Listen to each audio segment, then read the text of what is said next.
하나님의 말씀은 히브리서 5장 11절에서 6장 3절까지 교독하겠습니다. 히브리서 5장 11절.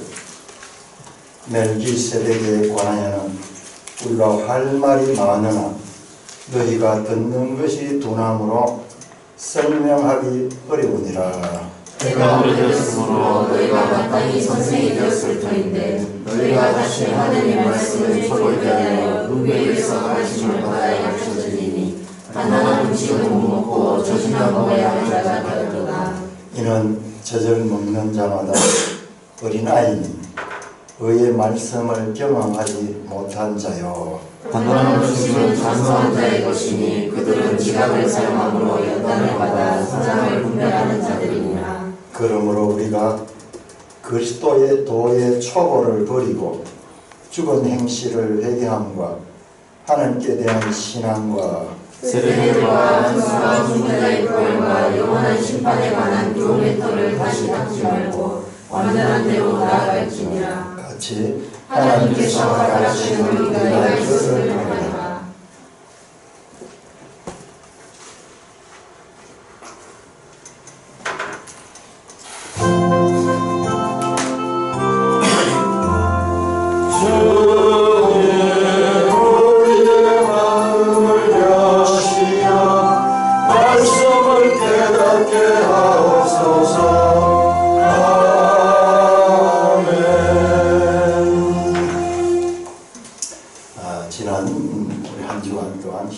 사실 히브리서는 우리 역대기처럼 이렇게 빨리 시간이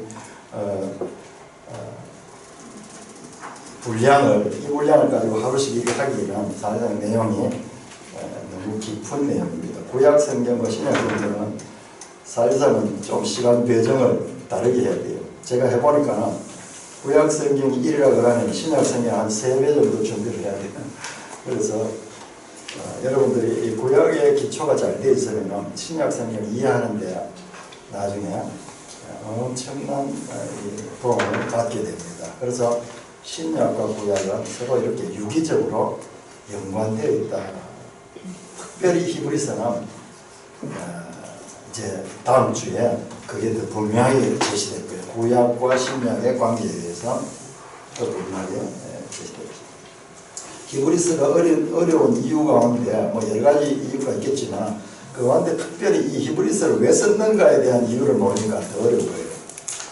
우리가 어떤 편지를 본다든가 어떤 글을 읽을 적에 글쓴이가 왜 이 글을 썼는가 하는 이 글쓴이의 그 저술 동기를 알게 되면은 그 내용을 이해하는 데 엄청 유리한 위치에 있습니다. 그러나 이 글이 왜 무슨 이유로 쓰였는가 그 이유를 알지 못하면 우리가 읽고서도 글쓴이의 그 진정한 말씀하고자 하는 것이 무엇인가를 잘 알지 못할 때가 많습니다. 자, 우리 히브리서 매일 성경 102쪽 한번 볼까요? 매일 성경 102쪽에 보면 히브리서 개관 이렇게 나오는데 개관 가운데서 102쪽에 보시면 오른편에 저술 동기와 중심 주제가 무엇인가 이렇게 설명해 놨습니다. 제가 한번 읽으면서 설명드리겠습니다. 히브리인들에게 보낸 편지라는 제목에도 불구하고 이 책은 편지보다 설교문처럼 읽힌다. 이 편지가 아닐 수 있어요. 자, 편지는 이 수신자와 이 발신자를 먼저 나 바울은 누구에게 로마에 있는 성도들에게 내 이 편지를 보낸다. 수신자 발신자 가운데 이 히브리서에는 처음에 그런 내용이 없습니다. 특히 13장 20에 나온 겉면에 말하는 단어가 이 책의 장르를 표현했다. 겉면의 말, 이건 어떠면 설교예요, 설교. 이 책 전반에 걸쳐서 일정한 간격으로 겉면 단락이 반복되는데 이 단락들은 종종 성경, 즉 구약 성경 구절을 인용하고 해설하는 형식을 띈다. 그러니까 히브리서는 본래 그리스도인 공동체 예배 자리에 선포되었던 설교, 즉 강해 설교인 셈이다. 그래 하면 여기서부터 우리 제목에서, 이 제목은 원래 성경에 없는 거라 그랬어요. 우리 사람들이 편의상 붙이는 겁니다. 그래서 제목을 적당하게 인정해야지. 예를 들어 창세기를 갖다 전부 세상 창조하는 이야기로 보면은 전혀 안 맞죠. 창세기의 가장 긴 내용은 아브라함부터 나중에 야곱의 12아들들까지 12장에서 마지막 50장까지 전체 이야기는 그 이야기인데 제목은 창세기로 되어 있어요. 창세하는 이야기는 1장 2장밖에 안 나와요.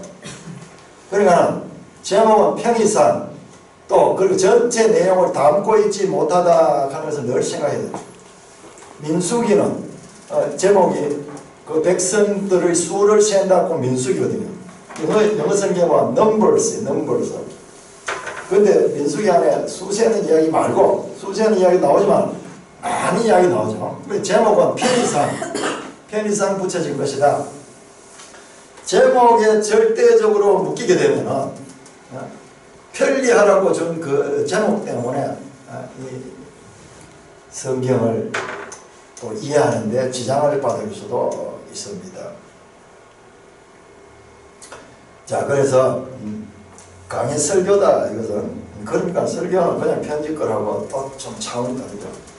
저자는 그것을 글로 적어보내면서 말미의 인사말, 부탁, 축복, 기원 등을 더해서 부분적으로는 편지와 같은 형식을 취했다. 저 끝에 가보면 또 편지 비슷한 느낌도 나와요.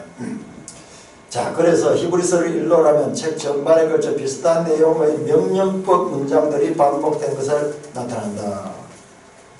이 권면 단락들을 골라서 나열해 놓으면은 쭉 보는데요. 우리가 한 두 개만 찾아볼 거예요. 2장 1절에서 3절. 2장 1절에서 3절.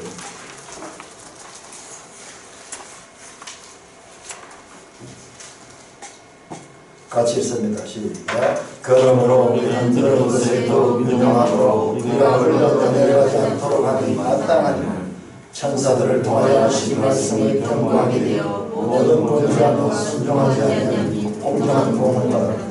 우리는 이같이 큰 구원을 등한히 여기는 어찌 그 보응을 피하리요.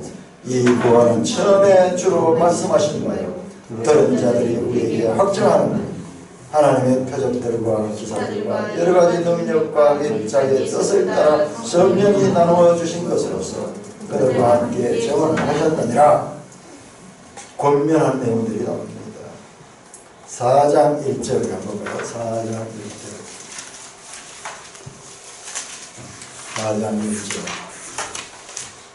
시작. 그러므로 우리는 두려워할지니 그 양식에 들어갈 약속이 남아있을지라도 너희냐 혹 이루지 못할 자가 있을까 하니라. 그래서 너희라는 구체적인 대상을 두고 계속 그들에게 권면하는 내용으로서 이 히브리서가 기록되다. 단순한 신학적인 그런 내용을 나열한 것도 아니고 구체적인 대상의 특별한 상황에 대해서 그들에게 필요한 권면의 말씀들을 계속 반복하면서 하고 있습니다. 하나의 주제가 드러나는데 그것은 배교의 위험을 경계하고 신실함을 유지하는 것입니다. 바로 이거예요. 히브리서 원독자가 60년대 초 로마의 유대인 그리스도인이었다고 상정하면 저자가 강조하는 배교행은 이전의 신앙체계와 생활방식인 유대교의 복귀라고 볼 수 있다. 뭐냐면 1세기에 지금 60년대거든요. AD 60년경. AD 60년경 언젠가요? 예수님은 이 땅에 오셔서 십자가에 못 박혀 돌아가신 지 30년이 지났습니다. 그리고 예수님의 그 사도들도 복음을 전하다가 거의 다 순교당한 그때예요. 그때. 교회 안에 그야말로 주도적인 역할을 감당하던 사도들도 다 처형당하고 있을 그때입니다. 1세기 처음에 이 교회, 특별히 이 교회가 문맥을 자세히 보면 로마, 이방인 속에, 이방 지역에 있는 로마에 살고 있는 유대인들 교회. 교회는 로마에 있지만은 그 교회를 구성하는 사람들은 유대인들은 하나님의 뜻 가운데서 온 세상이 다 흩어져 있잖아요. 구약에 보면은 포로로 잡혀가고 이런 것들이 전부 다 절망인 줄 아는데 그게 끝이 아니었어요. 디아스포라, 그 흩어진 것도 신약 시대를 위하여 예비된 것이었어요. 사도행전을 보면은 사도 바울이 복음을 전하는데 전부 다 유대인 회당이 찾아갑니다. 근데 유대인 회당이 저 터키 지역에도 있고 이 마게도니아 지역에도 있고 저 갈라디아 지역에도 있고 골로새 지역에도 있고 에베소 지역에도 온데다 유대인 회당들이 있는 거예요. 왜 그러느냐? 그 이전 시대에 그들이 다 온 땅에 흩어져 살았기 때문에 그렇습니다. 유대인들의 흩어짐이요, 신약 시대의 복음 전파에 아주 중요한 역할을 감당하게 됩니다. 하나님의 지혜와 지식의 부여함은요, 우리의 생각으로는 불행하다고 받는 것이 결과적으로 하나님의 뜻을 이루면 오히려 참 행복으로 가게 되는 경우가 얼마나 많은지 몰라요. 그래서 이 참 믿음이 오래되다 보면 교회가 이제 생긴 지 이제 30년 정도밖에 안 돼요. 그 앞선 모델도 없고 그들이 본 적이 없는 그런 새로운 교회 공동체가 세워졌는데, 그런데 이때부터 시작해서 유대교는 그들이 지금까지 전통적으로 몸담아있던 모세의 율법에 기초한 그 유대교에서는 점점 이제 교회에 대해서 박해를 하기 시작했어요. 이때까지는 별 구분 없이 같이 공생했는데 점점 이제 차이가 나는 거예요. 그러면서 유대교는 다수를 차지하는 유대교가 박해를 하고, 그리고 여러 가지 시험이 있으니까는 많은 교회에 있던 그리스도인들이 우리 같은 하나님 믿고 있는데 굳이 이렇게 특별하게 그 당시 뭐 신생 종교인 이 기독교에 몸담을 이유가 뭔가? 그러면서 많은 유대 그리스도인들이 다시 과거의 유대교로 돌아가기 시작하는 그와 같은 배경을 가지고 있습니다. 그렇기 때문에 유대교와 기독교의 차이가 무엇인가? 같은 하나님을 믿는데 그러면 같은 하나님을 믿을 것 같으면 오히려 박해도 없고 또 많은 전통적인 그 유대교로 가서 믿는 것이 더 낫지 않은가? 이들에게는요, 새로운 믿음의 대상인 예수 그리스도가 누구신가, 그 믿음의 대상에 대한 확실한 이해가 필요했던 거예요. 그래서 지금 계속해서 히브리서는 예수 그리스도가 누구신가. 그래서 오늘 우리가 1장에 읽었던 것은 선지자들이 전한 말씀보다도 더 온전한 말씀을 전하신 분이고, 그 다음에 유대인들이 하나님의 피조물 가운데 가장 높은 차원이 천사랍니다. 천사는 영적인 존재거든요. 그러나 천사도 피조물이에요. 피조물로서 가장 높은 위치에 있는 게 천사인데 그 천사보다도 그리스도가 더 우월하신 분이다. 그것을 지금 증명해 주는 거예요. 천사들한테 언제 너는 내 아들이다, 내가 너를 기뻐한다, 그런 말 한 적 어디 성경에 어디 있느냐? 천사들은 섬기는 자들이다. 그는 하나님의 아들은 아니다. 예수 그리스도는 하나님의 아들이다. 그래서 유대인들이 가장 높이 평가하는 천사들과 그리스도의 차이점을 설명해 주는 것을 시작합니다. 그 다음에는 그들이 가장 믿고 있는 모세의 종교, 모세가 가장 위대한 이 유대인들의 지도자다. 그러지 않는데 그 모세와 그리스도를 비교하면서 모세는 집을 지은 사람이라고 하면, 모세는 그 집이라 그러면 그리스도는 그 집을 지은 사람이다. 모세는 종이고 그리스도는 아들이다. 모세보다 탁월하신 그리스도를 증명하는 거예요. 그러면 유대교가 완전히 이제 차별화된 거예요.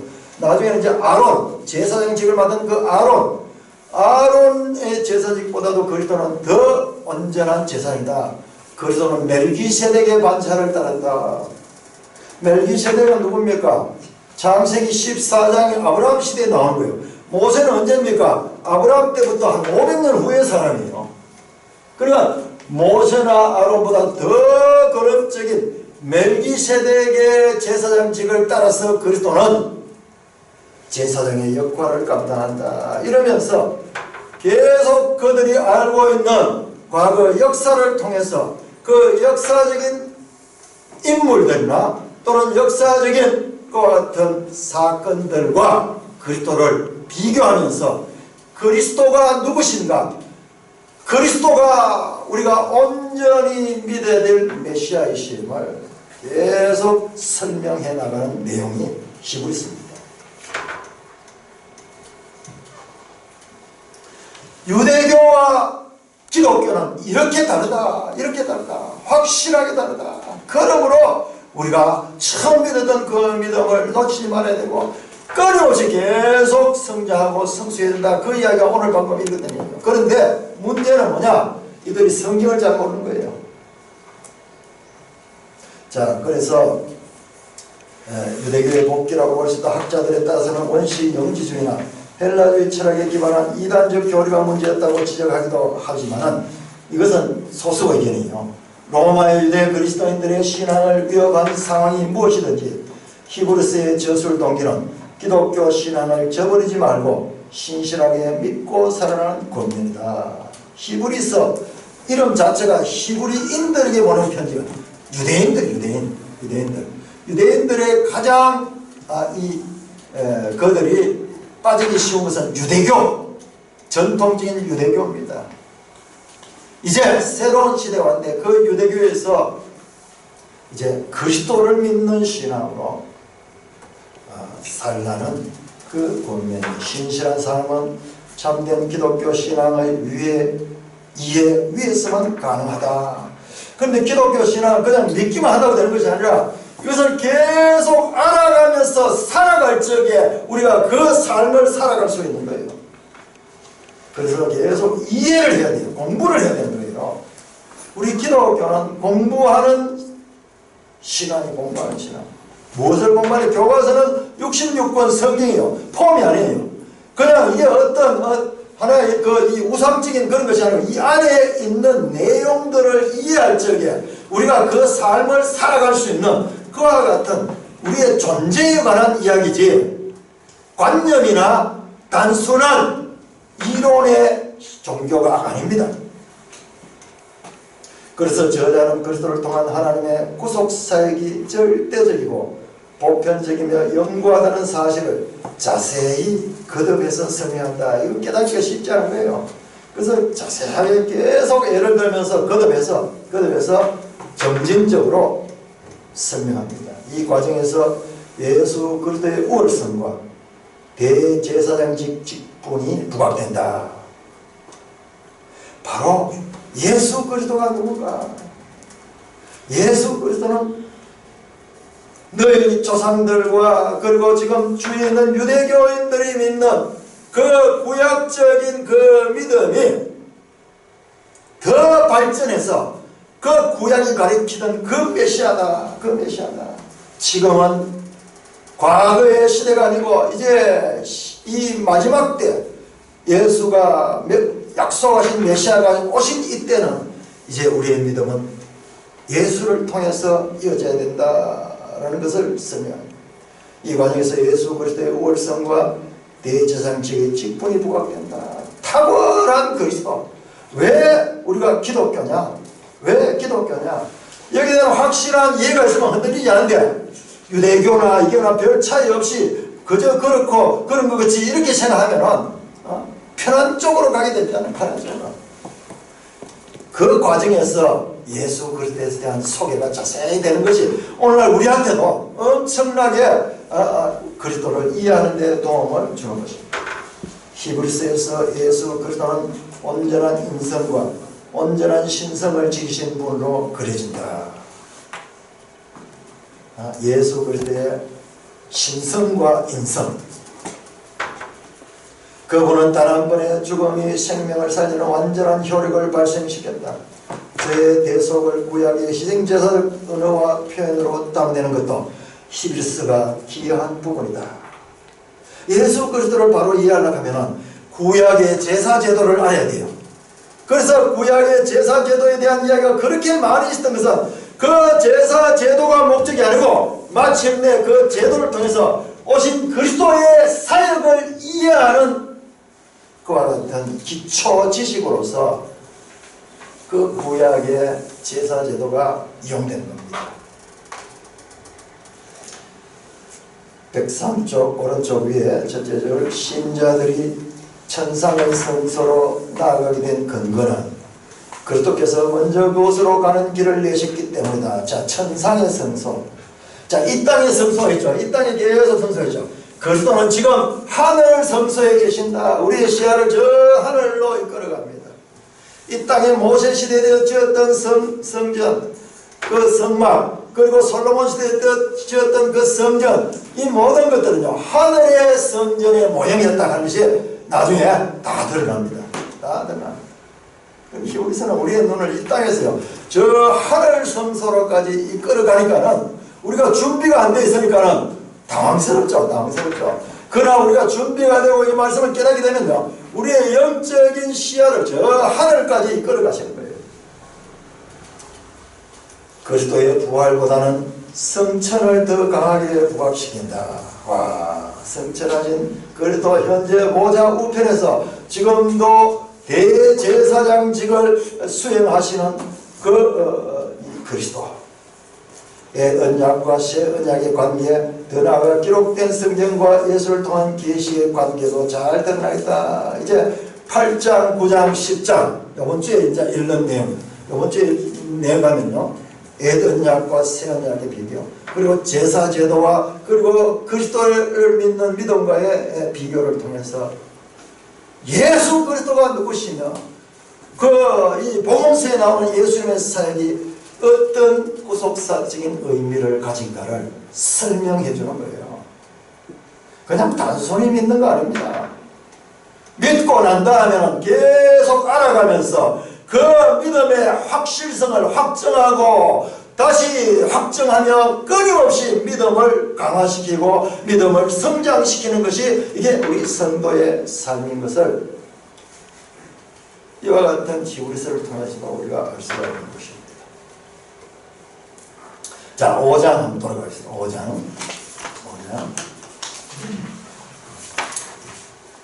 5장 12절.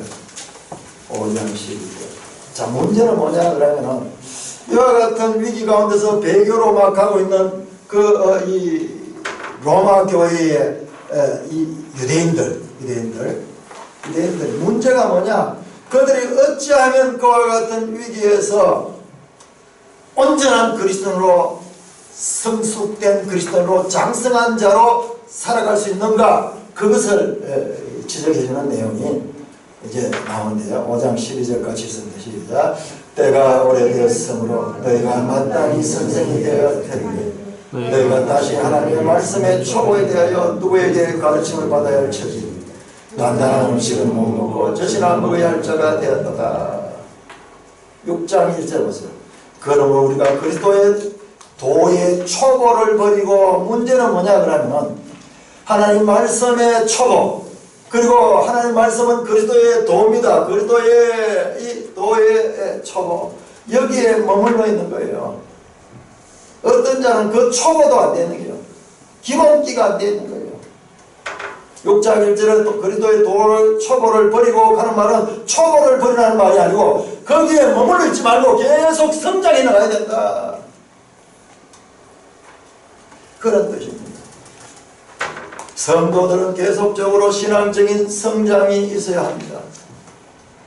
그런데 교회 안에는 영적 요하들이 넘쳐나고요. 젖밖에 못 먹는 아이들이 넘쳐나고요. 조금 딱딱한 것은 먹지 못하고 소화 못하고 조금 딱딱한 게 들어가면 막 힘들어하고 어려워 주리를 들고 하품 짓고 그러니까 평생 신앙생활에도 단단한 음식 장성한 자들이 먹어야 온전한 발육 상태가 유지될 그런 음식은 취하지 못합니다. 고기도 못 먹고 젖밖에 못 먹는 거예요. 젖밖에.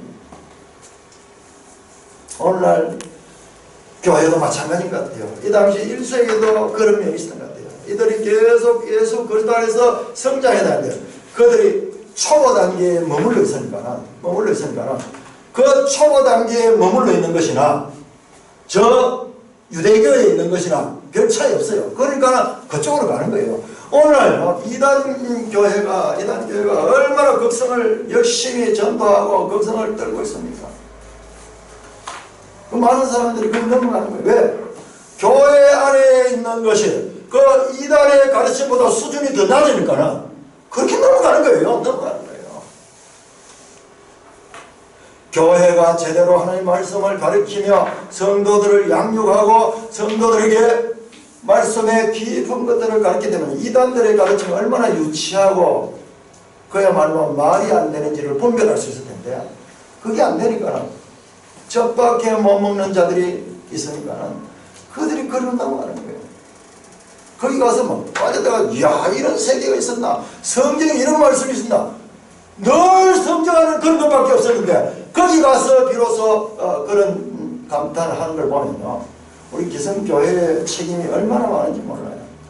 그리고 보면 교회 안에서 주로 보면 가르치는 게 복받는 이야기, 성공하는 이야기, 그냥 위로하는 이야기, 이런 말씀들이 넘쳐나고 있으니까는 성도들이 유아 상태에 머물러 있을 수밖에 없을지도 모릅니다.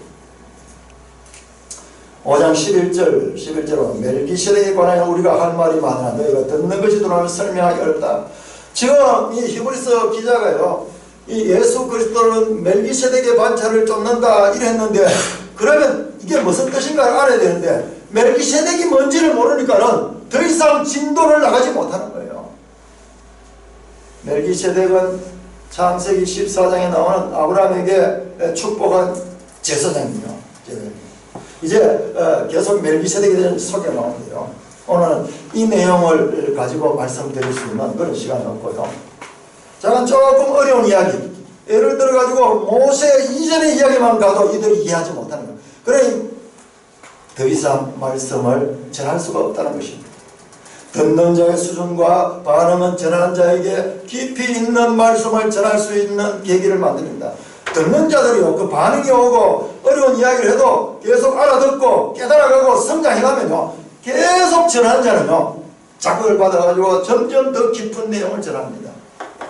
그런데 조금만 어려운 걸 전하면 화풍을 하고 줄을 털고 시계를 보고 이렇게 하면은 이 강단에 서 있는 자예요, 완전히 힘을 잃어버려요. 그래서 이 듣는 자들이 얼마나 중요한지 몰라요. 우리 교회 구호를 가서 듣는 교회, 가르치는 교회 이렇게 했는데요, 이게 이 종교개혁자들이 주장하는 말씀이에요. 교회는 잘 듣는 곳입니다. 잘 듣고 난 다음에 우리가 잘 가르칠 수 있는 것입니다.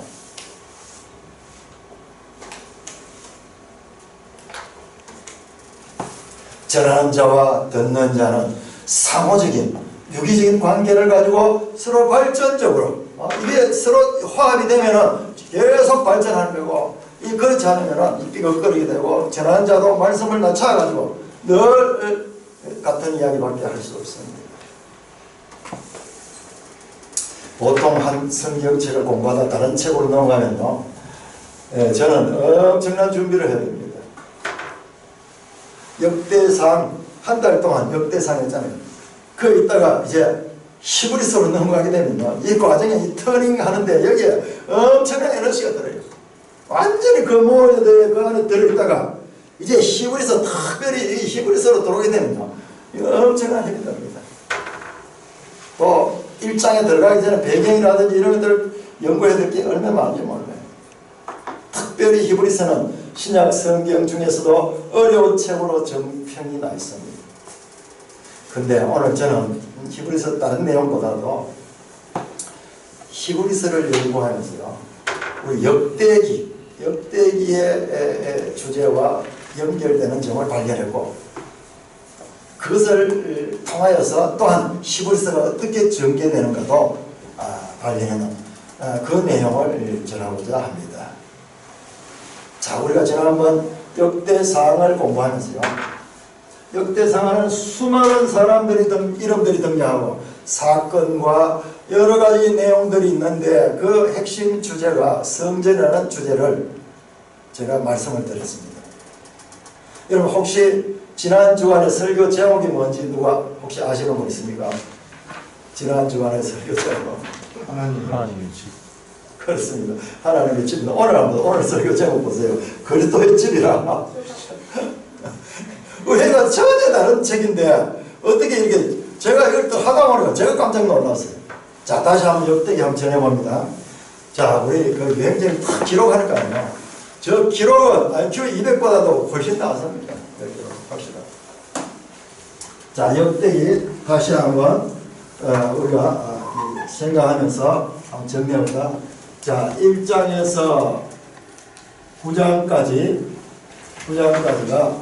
족보 나왔죠. 족보 중에서도요, 요 6장이 레위인 족보에서 레위인 족보. 자, 이렇게 나왔고, 그 다음에 10장이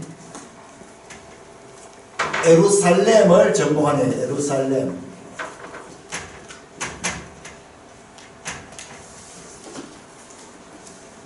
그리고 11장 12장이요 다윗이 왕이 되고 왕위를 가지게 되는 그 이야기입니다. 이야기고, 그 다음에 13장에서 16장까지가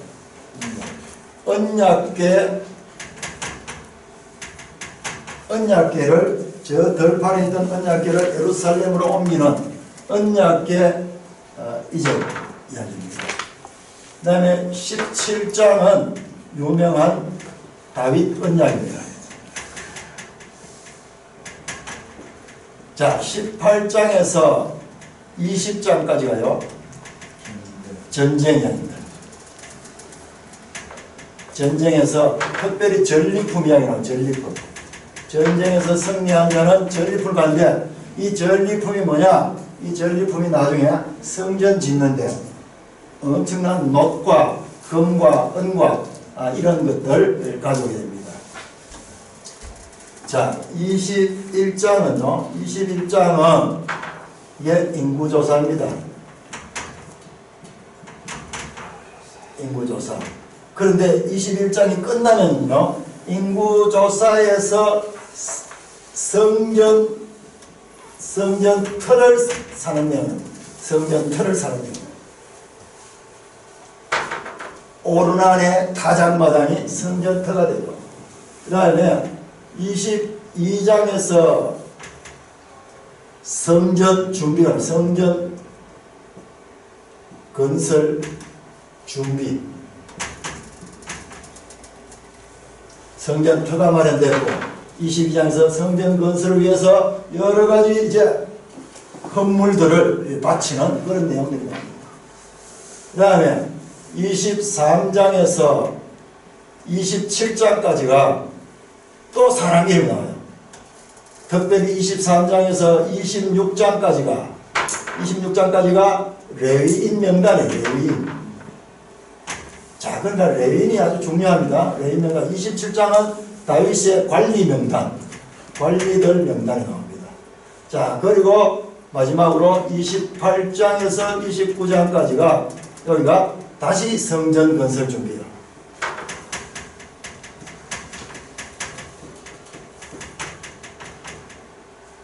(22장부터) 마지막 29장까지는 이 중간에 이 사람들 명단을, 수많은 사람들 명단을 놓고 그 앞에도 성전 건설 준비, 그 이후에도 성전 건설 준비. 그래서 역대상 28장까지 이 복잡한 내용들이 딱 가지고 있는 핵심 주제가 성전이다. 성전. 왜? 자, 이 족보에도 나오는 12지파, 이스라엘 12지파의 족보, 특별히 6장에 나오는 레위인들은 성전을 봉사하는, 성전에 봉사하는 자예요. 자, 예루살렘은 앞으로 성전이 세워질 장소입니다. 다윗 시대에 다윗의 왕조가 성전을 세웁니다. 다윗의 아들 솔로몬 때 성전을 세우죠. 그래서 다윗의 왕위를 차지한 것이야. 그 다음에 언약궤를 이전한다. 이 언약궤는 성전 안에 지성소에 안치되어야 될 것이에요. 그 다음에 다윗 언약, 성전을 짓고자 하는 다윗이 이 하나님 앞에 성전을 짓고 할 때 하나님께서 주신 언약이 이겁니다. 그 다음에 이 전쟁에서 이 전리품을 중요한데, 이 전기통은 나중에 성전을 건축할 적에 아주 적극적으로 사용되는 그런 물질들입니다. 그 다음에 21장의 인구조사도 결과적으로는 그 오르난의 타작마당에서 제사를 드리면서 그 인구조사로 인한 그 제한들도 끝이 나면서 이 오르난의 타작마당이 성전터가 됩니다. 이게 모리아산입니다. 모리아산. 그 다음에 이제 22장에서 이 다윗이 성전 건설을 위해서 많은 물질들을 준비했다. 그 다음에 23장에서 27장까지 나오는 이 수많은 이름들은 특별히 레위인들, 이 내용을 자세히 보면 성전에서 봉사할 때의 역할 직무 분담합니다.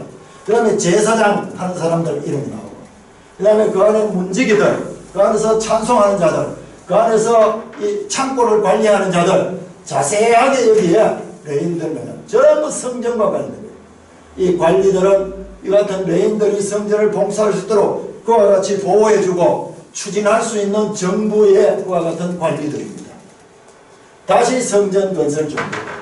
한마디로 이 복잡한 역대기의 핵심 주제가 바로 성전 건설이었다.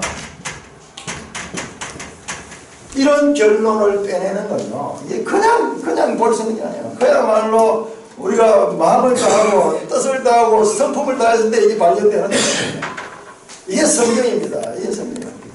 겉으로 드러난 것과 1장부터 마지막까지 관통하면서 하나님께서 우리에게 강조하시는 주제가 바로 성전이에요. 자, 우리 매일 성경 확인해 봅시다. 19쪽 18쪽부터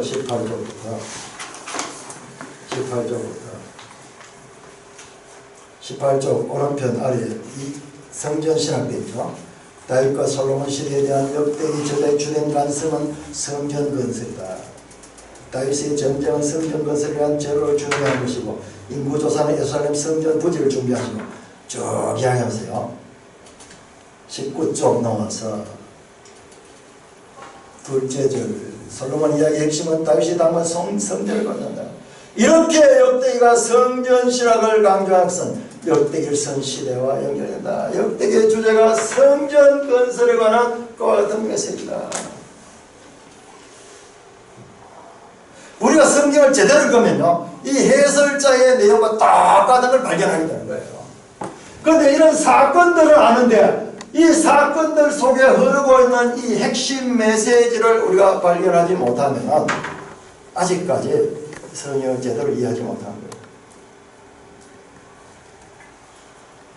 겉으로 볼 때 수많은 사람들의 이름과 사건들로 점철된 이 복잡한 역대상이라는 문서가 성전 건축이라는 주제를 따라 이렇게 일관되고 있다는 것을 발견하는 것은 하나님의 은혜입니다. 이게 성령의 감동으로 우리가 볼 수 있는 거예요. 여러분들께서요, 제가 설명해 주고 그렇구나 이렇게밖에 할 수 없어요. 여러분들은 그걸 한번 자세히 한번 이렇게 보게 되면요, 공감하게 될 적에 그때 너무 하나님 말씀을 대하는 자세가 달라집니다. 그야말로 금을 대하듯이 은을 대하듯이 감추인 보화를 찾듯이 어느 한 말씀도 허투루 볼 수 있는 말씀이 없어요. 내 난데없는 인구조사 이야기가 나와가지고 뭐 또 그렇게 하고 또 뭐 난데없는 언약궤에 옮기는 이야기가 나오고 뭐 이런 것들이 겉으로 드러난 표면에는 그런 이야기지만 그 속에는 일관되게 성전에 대한 이야기가 나옵니다. 자, 그러면은 이것이 역대상입니다. 역대상. 자, 그러면 역대하로 연결합니다. 역대하에서는요, 직접 성전 건설됩니다. 역대하 7장. 솔로몬이 성전을 완공하고, 그 다음에 거기에서 하나님께 봉헌 예배를 드립니다. 자, 그리고 역대하는 쭉 이어집니다. 쭉 이어지면서 이제 솔로몬 이후에 로보암부터 저 마지막 시드기야 왕까지 왕들의 이야기가 쭉 나옵니다. 자, 36장에 가면은 성전 파괴.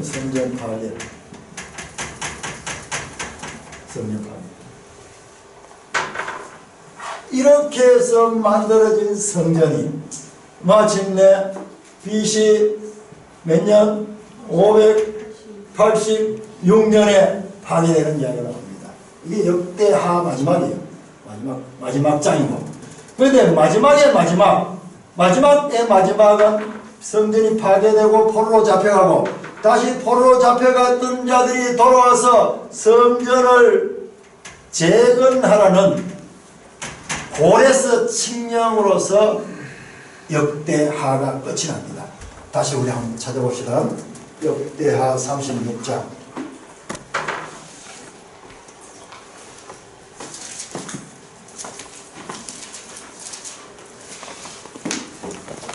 역대하 36장 22절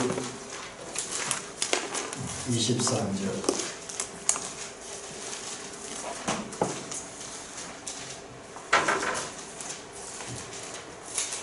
23절만 읽겠습니다. 23절만. 역대하 36장 23절입니다. 바사 고레스가 이같이 말하니 하늘의 신 여호와께서 세상 만국을 내게 주셨고 나에게 명령하여 그가 예루살렘에 성전을 건축하라 하셨나니 너희 중에 그의 백성된 자는 다 올라갈지니라. 너희 하나님 여호와께서 함께 하시기를 원하노라 하였더라. 이방의 왕이요 뭐라고? 예루살렘에 가서 다시 성전을 재건하라는 명령으로 역대하가 끝이 납니다.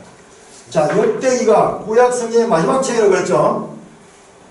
히브리 이 구약성경의 마지막 위치가 역대기입니다. 다시 한번 확인해 봅니다. 자, 우리 지도책 391쪽 391쪽.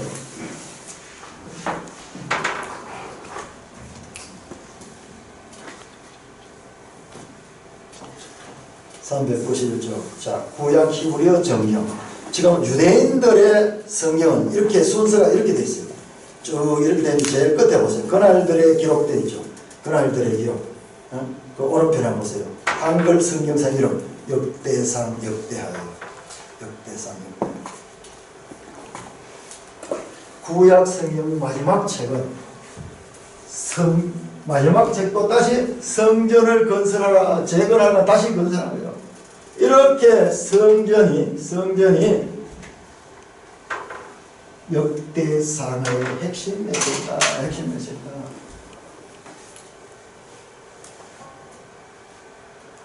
자, 그러면요. 자, 이렇게 해서 구약이 끝이죠. 신약에 와서는요. 신약에 와서 어떻게 연결되는가 봅시다. 신약에 오면은 예수님께서 새로운 성전을 이야기합니다. 자, 우리 요한복음 2장 찾아. 요한복음 2장. 요한복음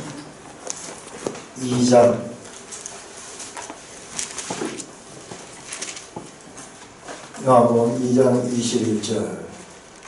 시작. 그러나 예수는 성전된 자기 육체를 가리켜 말씀하셨다. 그 앞에 내용을 보면 이 성전을 헐라 사흘 만에 내가 세우리라 하면서 그 당시에 어마어마한 건물 성전을 두고 예수님께서 이야기하는 거예요. 그래서 예수님은 지금 무슨 말 하느냐. 46년 동안 짓고 있는 이 건물을 그리고 바로 저는 이 성전에 들어가서 성전에 장사하는 자들을 쫓아내고 그 가운데 상을 떼었고 그러면서 이 성전 청결자로 그랬어요. 소위 성전을 청소했다는 거예요. 깨끗이 하고. 그 다음에 이 건물을 이야기해요. 이 건물은 보다도 새로운 성전된 자기 육체, 예수님이 성전이에요. 자, 지금까지 구약은 전부 이 내용이 건물 성전에서다. 건물 성전인데,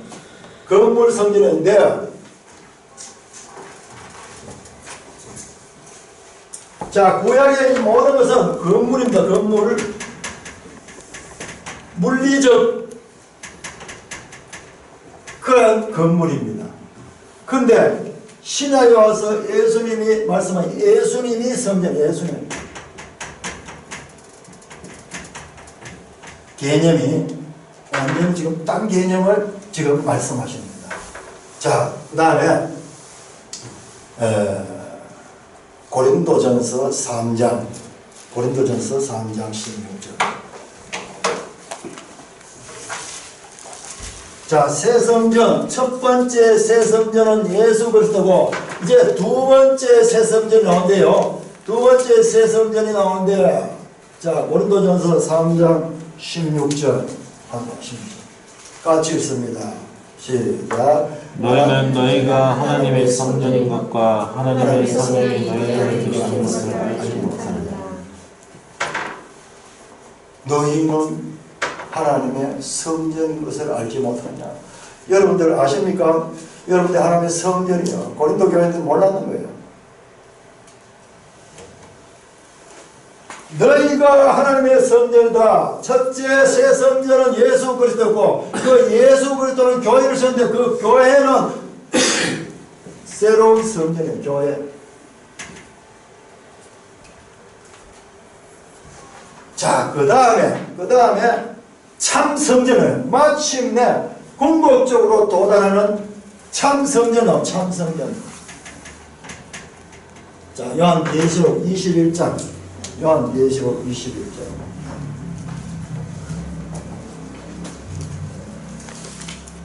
요한계시록 21장 22절. 요한계시록 21장 22절. 시작. 성 안에서 내가 성전을 보지 못하였으니 이는 주 하나님 곧 전능하신 교하민 어린 양이 그 성전이시니라. 보이지 않는 성전이에요. 보이지 않는 성전. 그런데 하나님과 어린 양이 성전. 자, 비물질.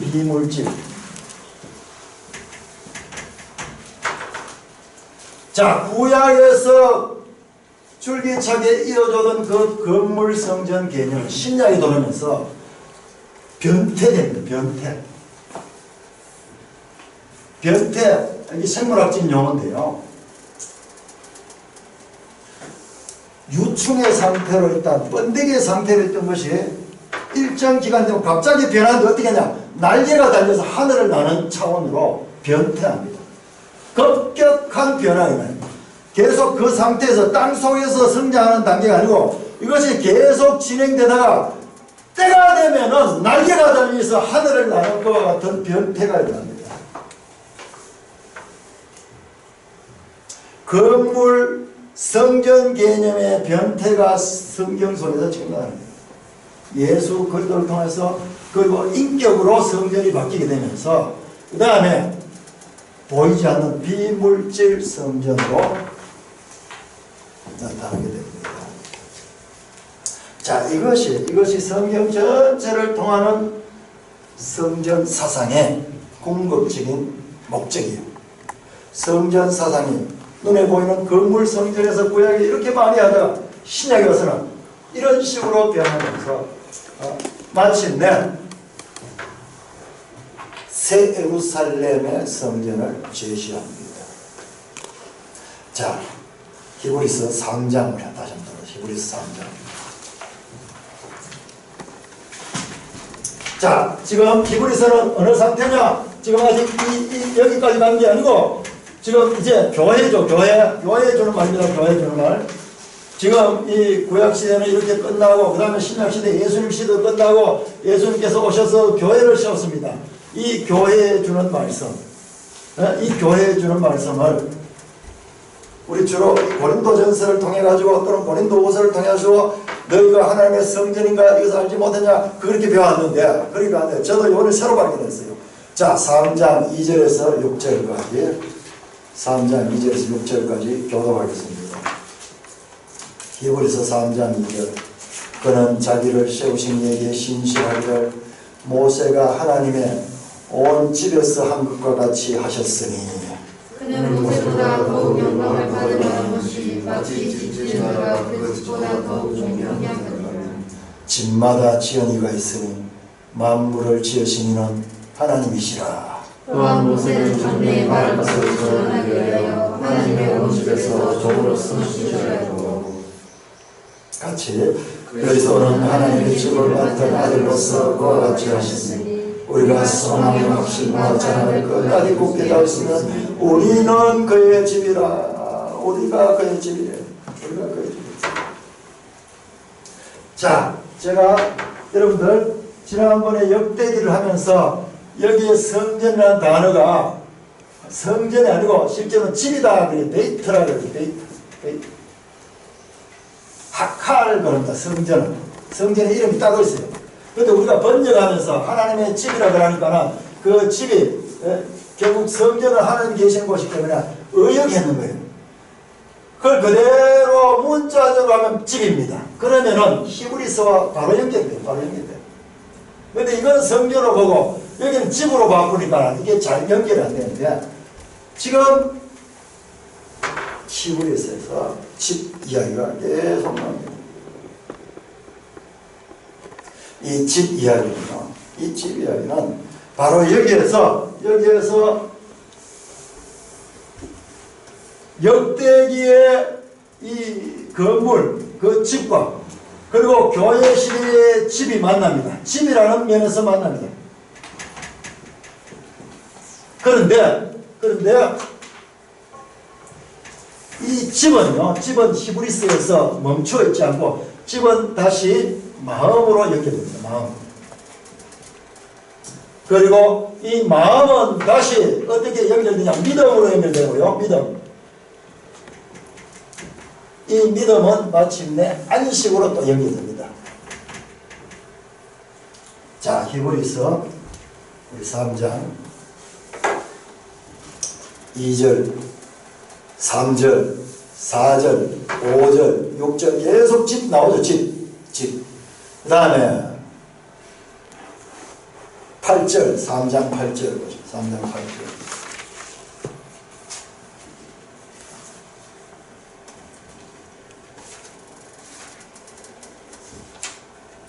3장 8절.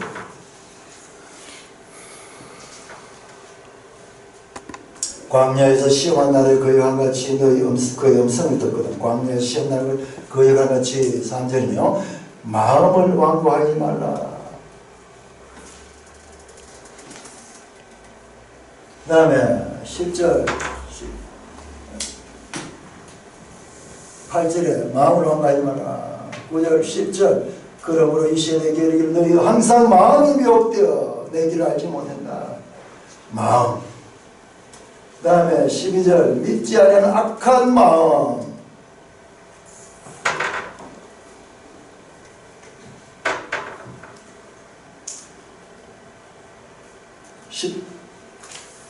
15절 너희 마음을 완고하지 마라.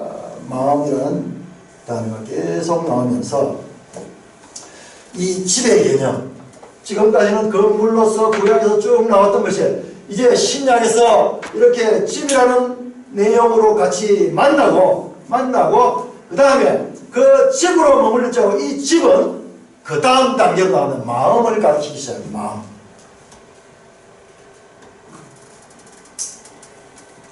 그리고 이 마음은 19절 같이 3장 19절 시작. 이로 보건대 그들이 믿지 않음으로 능히 들어가지 못한 것이라. 이 마음 문제는요, 결과적으로는 믿지 아니한 것으로 결론이 납니다. 로마서 10장 8절에서 10절을 제가 읽어드리겠습니다. 그러면 무엇을 말하냐? 말씀이 네게 가까워 내 입에 있으며 네 마음에 있다 하였으니 우리가 전파하는 믿음의 말씀이라. 네가 만일 내 입으로 예수를 주로 신하여 또 하나님께서 그를 죽은 자 가운데 살리셔서 네 마음에 믿으면 구원을 받으라. 사람이 마음으로 믿어 의에 이르고 입으로 신하여 구원에 이르느니라. 마음은 믿음의 처소입니다. 믿음의 처소. 자, 4장으로 넘어 4장. 자, 마음에서 믿음으로 넘어가면서 그 다음에 이 믿음과 연결되는 것이 구원인데요. 구원. 믿음으로 말미암아 구원을 얻죠. 구원을 얻죠. 그 구원인데 이 구원에 또 다른 표현이 나오는데 이게 안식이에요. 안식은 뭐냐? 구원한 자의 상태입니다. 구원한 자가 누리는 상태가 안식입니다. 안식. 4장 1절 3절에 또한 쉬셨다 하는 것도 안식과 같은 표현입니다. 안식, 쉬다, 안식했다. 4절에 하나님은 제7일 그의 모든 일을 쉬셨다. 이거 안식했다. 그 말이죠. 5절에 또 안식. 8절, 9절, 10절에 또 쉬신 그리고 쉬느니라 이게 또 안식입니다. 10절, 11절 안식으로 연결됩니다.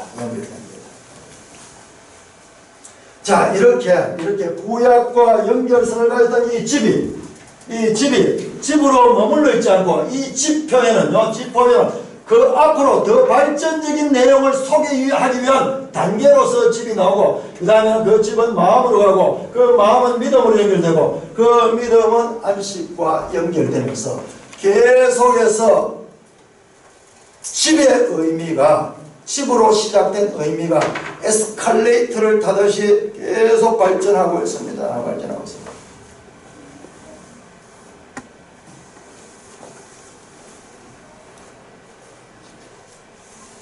역대기 주제는 하나님의 집이었습니다. 히브리스의 주제도 집인데 그 집은 보이지 않는 마음의 집이고, 이 집을 통해서 우리가 믿음으로 말미암아 구원을 얻는 안식에 들어가게 되는 그와 같은 의미를 가지고 있습니다. 4장 1절 보시면 안식에 들어간다. 3절에 또 안식에 들어가는 도다. 계속 출입, 들어가고 나오고 출입에 대한 이야기가 나오는데 이게 어디에 들어가느냐? 이게 집이에요. 집. 출입한다. 집에 들어간다 나간다 하는 그 출입의 동사가 계속 나오면서, 그래서 히브리스가 가리키는 그 집이 무엇인가, 그 집이 무엇인가를 구약과 연결시켜준 다음에, 그 다음에 계속해서 그 마음과 믿음과 안식을 통하여서 구원받은 성도의 삶의 그 과정들을 소개하고 있습니다. 제가 구약 성경의 마지막 책 역대기가 성전의 이 주제를 가지고 있다 그랬는데, 이 신약 성경 히브리서도 바로 그리스도의 집, 그리스도가 우리 가운데 머문 그 하심들, 그 집 건설이 구약의 이와 같은 많은 성전의 이야기들은 신약에 와서 바로 그리스도가 거하는 그 집 건설을 가리키기 위한 과정이었습니다. 제가 지난번 역대기를 하면서 그 역대기 끝은 신약을 향하여 손을 내밀고 있다, 제가 그렇게 했는데, 지금 히브리서를 보니까 그 손을 잡고 있잖아요. 구약의 내물에서는 그 하나님의 집과 그리고 신약의 그리스도의 집이 지금 손을 맞으면서 신약과 구약이 이렇게 연결되고 있습니다.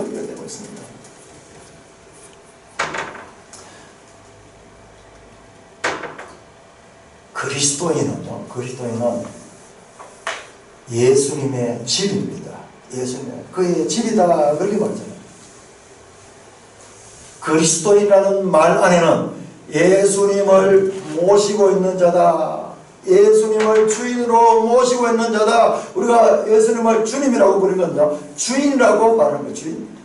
그러니까 우리의 마음에 통치자가, 주권자가 주님이라는 것을 인정하는, 고백하는 말이 바로 주님이라는 말이에요. 그냥 우리가 성경 어느 정도 알고 이런 것 가지고 그리스도인이 되는 것이 아니고, 그리스도인은요, 그리스도가 사는 사람, 그리스도가 그 안에 들어와서 어떻게 그를 집을 통해서 그 마음에 그리고 믿음을 가지고 그 안에서, 그리스도 안에서 쉼을 누리게 하는 그 상태에 있는 자가 그리스도인입니다. 우리 역대기 13장에서 이 16장에서 언약궤를 이전하는 이 그림을 한번 생각해요. 이 그림. 이 기랏 여아림이라는 그 이방의 그 황무지에 버려져 있던 그 언약궤가 다시 예루살렘으로 옮겨서 제자를 가질 적에 그 다윗이 큰 축하 의식을 하는데, 우리 속에 원래 우리는 하나님의 통치를 받던 그와 같은 하나님의 자녀들이었는데 이걸 다 잃어버렸어요. 그런데 그와 같은 상태에 주님이 다시 들어와서 우리 마음에 좌정하시고 우리를 통치하시는 이 상태가 바로 그리스도의 집인 상태입니다. 그 상태가 바로 그 마음의 주님을 모신 상태고, 그 상태가 바로 믿음을 가지고 살아가는 상태고, 그것이 바로 그리스도 안에 안식을 누리는 상태입니다. 기독교는 이론이나 관념이 아니라 존재의 변화입니다. 옛사람에서 새 사람으로 존재의 변화입니다. 죄와 사망의 종에서 생명과 성령의 사람으로 존재 자체가 이전하는 것입니다. 요한복음 14장 23절에서 예수님께서 이렇게 말씀합니다. 예수께서 대답하여 이르시되 사람이 나를 사랑하면 내 말을 지키리니 내 아버지께서 그를 사랑하실 것이요 우리가 그에게 가서 그 처를 그와 함께하리라. 우리가 그럽니다. 삼위일체는 삼위일체는 우리가 그에 가서 그처럼 우리를 집으로 삼는다는 말씀입니다. 이게 예수님이 다락방 가운데 십자가에 돌아가기 전에 예수님의 십자가에 죽으시면 우리의 죄 용서뿐만 아니라 부활하시고 성천하셔서 어떻게 했냐? 예수님이 성령을 보내주셔서 우리 안에 예수님이 거하시는 그 상태까지가 예수님의 십자가와 부활과 성천과 성령 보내십니다. 이게 예수 그리스도의 사역입니다.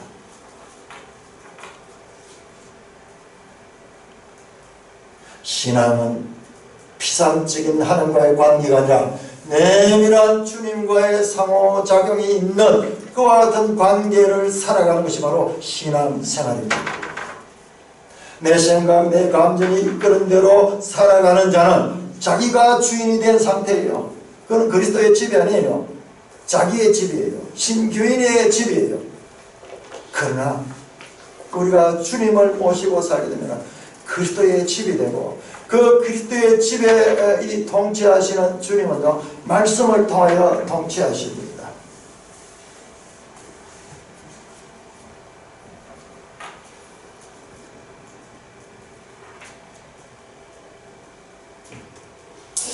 참 이런 관점에서 보면 예수님의 상상수훈의 시작이 심령이 가는 자는 복이 있나니 그러면서 이렇게 시작해요. 끝에 가면은 7장 마지막에 가면 오늘 우리 찬송 불렀던 그 찬송이 나와요. 반석 위에 지은 집과 모래 위에 지은 집 이야기가 나와요. 이 집 이야기를 우리가 잘 이해하는데, 이 보이는 건물 이야기에서 이제 보이지 않는 비물질적인 집 이야기로 이어지는 이것이 하나님의 구속사예요. 구속사. 보이는 것에서 보이지 아니하는 그와 같은 그리스도의 집 이야기를 말씀하고 있습니다. 히브리서 2장 1절에 이렇게 말합니다. 그러면 우리가 들은 것에 더욱 유념함으로 우리가 흘려떠내지 않도록 함이 마땅하니라. 자, 우리가 들은 것, 하나님의 말씀을 어떻게 하냐? 유념에 마음속에 새겨야 돼요. 한 책 한 책 볼 때마다요. 그냥 볼 것이 아니라 쫙 새겨놓으면은 이 역대기와 히브리서가 전혀 다른 책인데 이것이 일관되다는 것을 발견하게 됩니다. 사랑하는 형제 자매 여러분, 오늘 우리는 역대기서와 히브리서는 전혀 다른 시대, 다른 환경, 다른 내용의 책이 가지는 연속성을 보았습니다. 이게 성경입니다.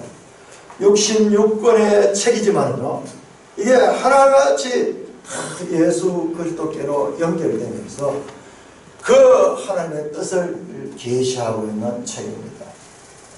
그러니 성경을요, 우리가 읽고 이해해야 돼요. 그래서 우리 산돌교회를 하나님께서 세우신 목적이 바로 그겁니다.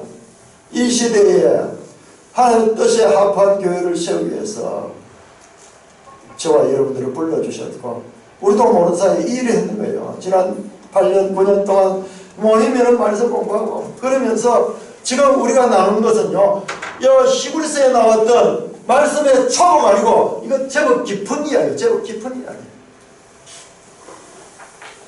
여기에 들어가서 그리스도 안에서 자유를 맛보고요, 여기서 하나님의 뜻을 살아낼 수 있는 거예요. 살아낼 수 있는 거예요.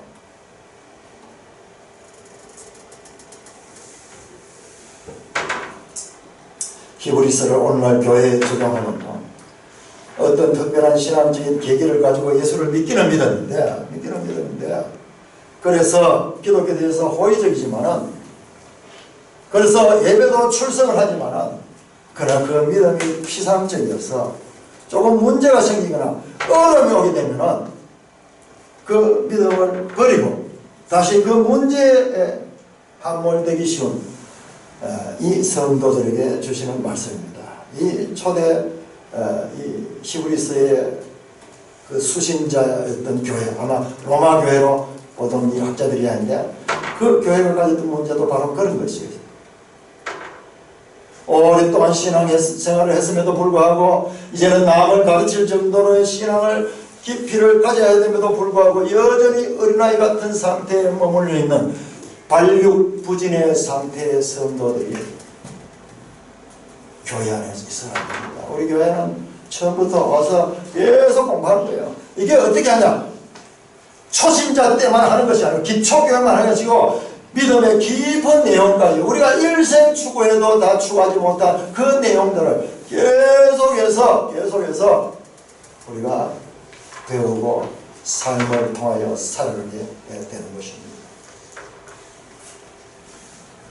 히브리서의 수신자였던 이 교회는 교회 안에 신앙의 미숙아들이 믿음이 성장하지 못했기 때문에 그랬으니까 조금만 어려움이 와도 흔들리는 거예요. 또는 조금만 이단이 와가지고 달콤한 소리를 하면요 거기에 싹 넘어가버리는 거예요. 그래서 이 히브리서가 주어졌으며 너희가 얻은 구원이 얼마나 큰 구원이며 너희가 믿는 믿음의 대상 예수 그리스도가 누구인가를 가르쳐주면서 너희들이 돌아가고자 하는 그 유대교 기독교를 서로 비교하면서 계속 비교법 이야기 더 좋고 더 큰 훨씬 더 계속 비교법 이 단어들이 나오게 됩니다. 그들은 성숙한 신앙으로 나아가지 못했습니다. 우리는 잘하지 아니하면요 퇴보하는 것입니다. 히브리서 기자는 여기에 대한 원인을 말씀을 깊이 깨닫지 못했기 때문이라고 말씀하고 있습니다. 진리는 성경 66권 속에 아낌없이 계시되어 있습니다. 성경은 기적이나 마술처럼 순간적인 체험으로 알 수 있지 않습니다. 우리 성경도 이런 줄 알았어요. 성경도 막 하나님께서 쫙 그렇게 막 영감 주시고 그렇게 하면 막 확 깨달게 줄 것 같아요. 그러나 부지런히 연구하는 자에게 그와 같은 기회도 옵니다. 그와 같은 기회도 와요. 변태할 적에 이 곤충 상태에서 그 땅속에 있던 곰뱅이 상태에서 이 날개 달린 나비로 변하는 과정에는요 그 상황을 보면은 갑작스러운 변화지만은 갑작스러운 변태지만요 그 과정에 끊임없이 성장 땅속에서의 성장이 있었기 때문에 그 놀라운 변태의 과정이 있습니다. 한 권 한 권 우리에게 주어진 이 책들을 자세하게 그리고 금을 찾듯이 은을 찾듯이 값진 보화를 찾듯이 말씀을 귀하게 생각하면서 계속 읽어주시고 그럴 적에 우리가 새로운 책들을 만날 때마다 전혀 관계없는 책인 것 같았던 그 책들 하나님의 말씀이기 때문에 한 가지 주제를 가지고 이어질 것을 알게 되며 우리의 성경이 가지는 연속성과 그리고 궁극적인 하나님의 뜻이 무엇인가를 우리가 점점 더 밝게 알아가게 될 것입니다. 우리가 믿는 믿음의 사도시며 대제사장이신 예수님을 깊이 알고 그 은혜를 찬송하며 그 나라 백성된 삶을 이 땅에서부터 살아가신 저와 여러분 되시기를 주님의 이름으로 축원합니다. 하나님 아버지 감사합니다. 아버지 하나님께서 저 하늘에 속한 신령한 빛들을 참으로 이 땅에 속하였고 유한하고 담을 수 없는 그 하늘의 것들을 우리에게 특별히 은혜를 베풀어 담게 하시고 그 하늘에 속한 빛을 보게 하시며 하나님을 알아갈 수 있도록 우리에게 이미 2000년 전에 주어진 이 히브리서를 오늘 이 시간에 우리가 알아갈 수 있도록 성령으로 깨우쳐 주시니 감사를 드립니다. 아버지 하나님, 말씀으로 우리를 주장하시고 인도하실 적에 우리가 믿음으로 반응하며 우리 속에 주님의 그 처가 더 온전히 마련될 수 있도록 은혜 베풀어 주옵소서. 우리를 집으로 삼기를 원하시며 우리와 함께 하시며 우리를 통하여 하나님의 뜻을 드러내기를 기뻐하시는 우리 주 예수 그리스도의 이름으로 감사하며 기도드리옵나이다. 아멘.